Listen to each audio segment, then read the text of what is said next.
পায়ে তুলছি আমি, ওই যে ফিলিস্তিনের পতাকা উড়ছে। আমরা এই পেকুয়ার ময়দান থেকে ফিলিস্তিনের সাথে, আমার ভাইদের সাথে আমরা সংহতি প্রকাশ করছি। আমরা মুষ্টিবদ্ধ হাতকে উপরের দিকে করে আওয়াজ করে আমার সাথে সাথে পড়ুন, ফ্রি ফ্রি আল আকসা। একজন ভাই আমরা বাকি থাকবো না, হাত উঁচু করে প্যান্ডেলের সামনে পেছনে আকাশ বাতাস মুখরিত করে আওয়াজ করে পড়ুন, ফ্রি ফ্রি আল আকসা। আওয়াজ তুলে পড়ুন, free free Al Aqsa, free free Al Aqsa. Palestine will be free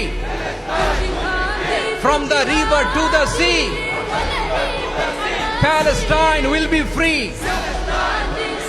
Free, free Al-Aqsa. আল্লাহ আমার আল-আকসার ভাইদেরকে মুক্ত করুক। মক্কা মদিনায় যে যেমনি আমরা নামাজ পড়ি, ওই পবিত্র মসজিদের পাশে যেন আমরা